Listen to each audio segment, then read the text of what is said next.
आयुषी 23 साल की लड़की पहली बार सोलो ट्रैकिंग पर निकली थी। दिल्ली से मनाली आई थी।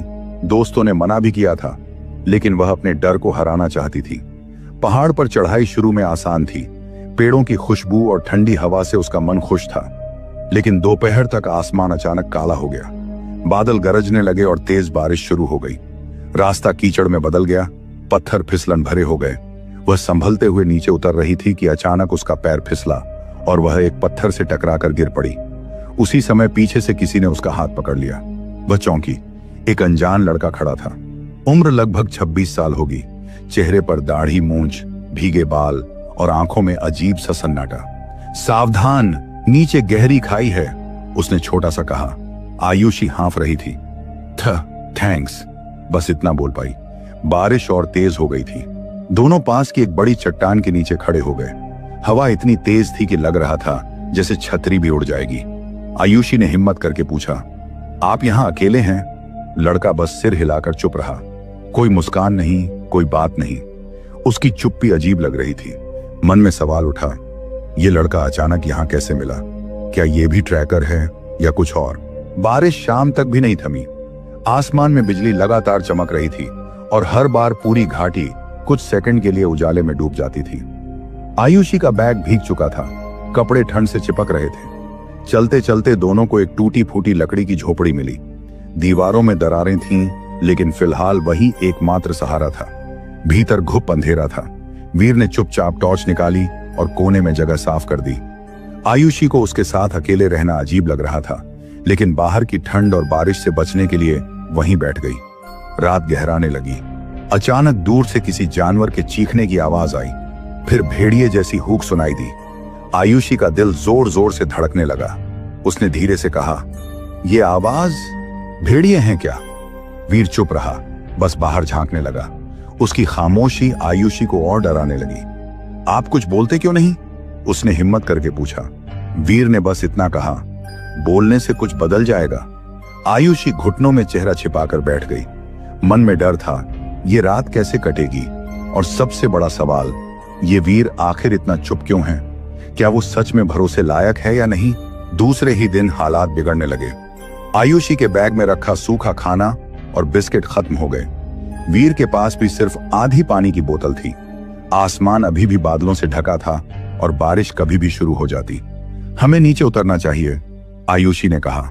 उसकी आवाज में घबराहट साफ थी। वीर ने सिर हिलाया। रास्ता मुझे पता है। दोनों ने सामान समेटा और निकल पड़े। लेकिन चलते चलते आयुषी को अजीब लगा। वीर एक रास्ते पर जाता, फिर अचानक रुककर दूसरी दिशा में मुड़ जाता। 2 घंटे बाद वे वहीं पहुंच गए जहां से चले थे। तुमने कहा था रास्ता पता है, आयुषी भड़क गई। वीर ने बस शांत स्वर में कहा, गलत मोड़ ले लिया था। आयुषी का दिल बैठ गया। क्या ये लड़का सच में रास्ता जानता है या मुझे इधर उधर घुमा रहा है? भूख अब तेज लगने लगी थी। दोनों का चेहरा उतर गया था।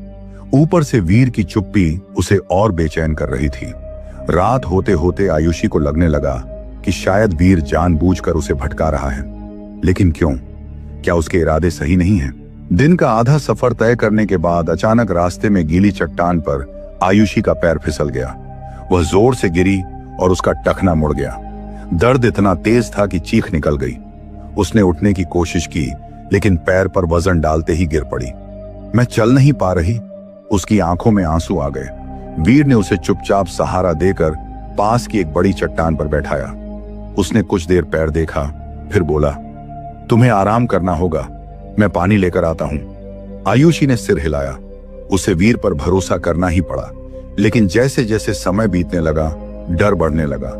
पहले आधा घंटा, फिर 1 घंटा, फिर 2। आसमान काला होने लगा था। वो गया कहां? आयुषी बुदबुदाई। बारिश की बूंदें फिर से गिरने लगी थी। वह दर्द से कराहते हुए चारों ओर देखती रही। झाड़ियों में हल्की हलचल होती तो उसका दिल जोर से धड़कने लगता। मन में डरावना ख्याल आया, क्या वीर सच में पानी लेने गया है या मुझे यहां अकेला छोड़ गया?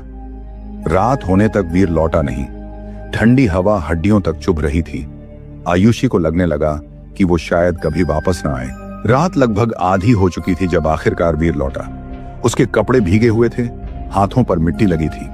आयुषी ठंड और डर से कांप रही थी। जैसे ही उसने वीर को देखा, गुस्से से बोल पड़ी, तुम गए कहां थे? तुम्हें पता है मैं कितनी डरी हुई थी? वीर ने उसकी आंखों में देखा और बस इतना कहा, तुम्हें जानने की जरूरत नहीं। उसके स्वर में ठंडापन था, उसकी आंखों में अजीब सा डर और गुस्सा झलक रहा था, जैसे वह खुद किसी चीज से भाग रहा हो। आयुषी का गुस्सा और डर मिलकर उलझन में बदल गया। कम से कम इतना तो बता सकते हो कि तुम गए कहां थे? वीर ने कोई जवाब नहीं दिया, बस कोने में बैठकर अपनी भीगी जैकेट उतारी और चुपचाप आग जलाने लगा। उसके हाथ थोड़े कांप रहे थे। आयुषी उसे देखती रही। उसके मन में सवालों का तूफान था। यह आदमी आखिर है कौन? अकेला क्यों घूम रहा है? इसे देखकर लगता है जैसे कोई बड़ा बोझ उसके सीने पर है। रात का सन्नाटा और गहरा हो गया। बाहर से फिर किसी जानवर के चलने की आवाज आई, लेकिन वीर ने ध्यान नहीं दिया। उसकी आंखें दूर कहीं खोई हुई थीं। आयुषी का मन डर से भर गया। आखिर वीर के अतीत में क्या है जो उसे इतना डरा सहमा रखता है? सुबह की ठंडी हवा में आयुषी की नींद खुली। आसमान अब साफ था, लेकिन चारों ओर अजीब सी खामोशी थी। वह बाहर आई तो झोपड़ी के पास मिट्टी पर कुछ अजीब निशान दिखे। ध्यान से देखा तो वह राख जैसे कुछ जले हुए कपड़े थे। पास ही मिट्टी पर गहरे लाल धब्बे थे जो ताजा खून जैसे लग रहे थे।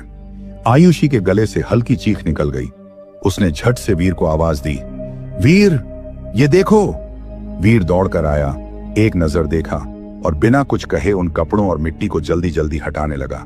ये खून है ना? आयुषी ने डरते हुए पूछा। वीर ने उसकी आंखों में देखा और बस इतना कहा, कुछ मत पूछो। उसका चेहरा तन गया था। आंखों में वही डर और गुस्सा लौट आया था। आयुषी के हाथ ठंडे पड़ गए। उसकी सांसें तेज हो गईं। दिमाग में ख्याल दौड़ने लगे, ये खून आखिर किसका है? क्या यहां किसी की मौत हुई है? और अगर हुई है तो वीर को यह सब इतनी जल्दी मिटाने की क्या जरूरत थी? वह चुपचाप दूर जाकर बैठ गई। वीर फिर से चुप हो गया था। झोपड़ी के आसपास की खामोशी अब और डरावनी लगने लगी थी, जैसे कहीं कोई छिप कर देख रहा हो। दिन एक एक करके बीतने लगे। लगातार बारिश ने दोनों को वहीं रोक दिया। खाना खत्म हो चुका था। अब वे जंगल से जड़ें, बेरी और बारिश का पानी पीकर गुजारा कर रहे थे। आयुषी और वीर के बीच अजीब सा रिश्ता बनने लगा था। न दोस्ती, न दुश्मनी, बस मजबूरी। लेकिन हर रात वीर अचानक चौंक कर उठ जाता। उसका चेहरा पसीने से भीगा होता और वह धीरे से कहता, कोई हमें देख रहा है। आयुषी डर से सिहर जाती। बाहर चारों ओर घना अंधेरा, सिर्फ बारिश की आवाज। उसने कई बार बाहर झांक कर देखा, लेकिन वहां कुछ नहीं था। तुम्हें वहम हो रहा है, आयुषी ने एक रात कहा। वीर ने गंभीर स्वर में जवाब दिया, नहीं, कोई है। मैं उसके कदमों की आहट सुनता हूं। आयुषी का दिल बैठने लगा। अगर सच में कोई था तो वह कौन था? और अगर कोई नहीं था तो क्या वीर अपना मानसिक संतुलन खो रहा था? रातें लंबी होती जा रही थीं। हर आवाज अब डरावनी लगने लगी थी। पत्तों की सरसराहट, लकड़ी टूटने की आवाज, दूर से किसी जानवर का चिल्लाना। आयुषी को लगने लगा कि ये पहाड़ सिर्फ बारिश और ठंड से नहीं, किसी अदृश्य खतरे से भी भरे हैं। लगातार मुश्किलें झेलते झेलते दोनों के बीच का डर थोड़ा कम होने लगा। अब वीर अक्सर आग जलाकर बैठता और आयुषी को पत्तियों से चाय जैसी काढ़ा बनाकर देता। धीरे धीरे उसने बात करना शुरू किया। एक शाम जब बारिश थोड़ी थमी हुई थी, वीर चुपचाप बोला, तुम्हें शायद लगता होगा कि मैं अजीब हूं, लेकिन मैं शहर से भागा हुआ हूं। आयुषी चौंकी। क्यों? कुछ देर खामोशी रही, फिर उसने कहा, मुझ पर हत्या का आरोप है। लोग कहते हैं मैंने अपनी मंगेतर को मार डाला, लेकिन मैंने कुछ नहीं किया। मैं बस उससे दूर जाना चाहता था क्योंकि वह रुक गया। उसकी आंखें बुझी हुई थीं। क्यों? आयुषी ने धीरे से पूछा। वीर ने बस इतना कहा, क्योंकि मुझे सच में नहीं पता उस दिन क्या हुआ। जब होश आया, उसके हाथ में खून था और लोग मुझे देख रहे थे। आयुषी का दिल जोर से धड़कने लगा। उसने वीर की आंखों में झांका। वहां डर था, लेकिन अपराध बोध भी। क्या सच में वह बेगुनाह है या झूठ बोल रहा है? रात को सोते समय आयुषी खुद को बार बार यही सोचते पकड़ी। अगर वीर दोषी निकला तो क्या वह इस पहाड़ से जिंदा निकल पाएगी? 28वें दिन सूरज आखिरकार बादलों के पीछे से झलकने लगा। ठंडी हवाओं में अब हल्की गर्मी महसूस हो रही थी। आयुषी ने दूर से एक आवाज सुनी, बचाव दल की। उसके दिल में खुशी और राहत की लहर दौड़ गई। वीर, सुनो, मदद आ रही है, वह चिल्लाई। वीर ने उसकी ओर देखा। उसके चेहरे पर हल्की मुस्कान आई, लेकिन आंखों में वही गंभीरता और डर था।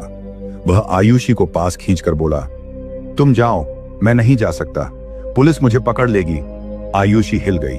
लेकिन तुम निर्दोष हो, तुम्हें डरने की जरूरत नहीं, उसने कहा। वीर ने धीरे से सिर हिलाया। अगर मैं जाऊंगा तो सब कुछ बिगड़ जाएगा। मैं खुद को साबित करने का मौका नहीं पा सकूंगा। मुझे यहां रहना पड़ेगा। आयुषी का दिल भारी हो गया। वह जानती थी कि वीर ने उसे इस पहाड़ पर सुरक्षित रखा, खाना बांटा, डर में भी उसका साथ दिया। लेकिन अब सवाल और गहरा हो गया। अगर वह सच में निर्दोष है तो भाग क्यों रहा है? बचाव दल की आवाज और पास आती जा रही थी। आयुषी ने वीर को मजबूती से गले लगाया। उसकी आंखों में आंसू थे और उसे लग रहा था कि शायद अब वह उसे कभी फिर से नहीं देख पाएगी। आयुषी ने हिम्मत जुटाई और दूर से आती बचाव दल की आवाज सुनते ही फोन की घंटी बजाई। रास्ते में वह दौड़ती रही, लेकिन जैसे ही बचाव दल पहुंचा, उसने देखा कि वीर वहां नहीं था। आसपास देखती रही, सिर्फ उसके कदमों के निशान और गीली मिट्टी दिखाई दी। फिर झोपड़ी के पास उसकी चप्पलें पड़ी थी और चप्पलों के पास एक छोटा सा कागज, वीर का नोट। सच सामने आने के बाद तुम मुझसे नफरत करोगी? आयुषी के हाथ कांपने लगे। वह नोट पढ़कर ठहर गई। मन में सवाल उठे, सच क्या है? उसने ऐसा क्या किया था कि खुद को इस पहाड़ पर खो देना उचित समझा? क्या उसने किसी से सच में कुछ छुपाया है? बचाव दल ने आयुषी को पास बुलाया, लेकिन उसका ध्यान वीर पर ही टिक गया था। उसका दिल तेजी से धड़क रहा था। हर क्षण लग रहा था कि वीर कहीं से झांक कर दिख जाएगा, लेकिन वह खाली जगह ही रह गई। आयुषी को अब डर नहीं, सिर्फ सस्पेंस था। वीर का सच क्या था और क्या वह कभी लौटेगा? राहत और डर के बीच उसकी आंखों में आंसू थे और वह समझ गई कि पहाड़ों की ये 28 दिन की यात्रा सिर्फ शारीरिक नहीं, मानसिक और भावनात्मक रूप से भी जघन्य रही थी।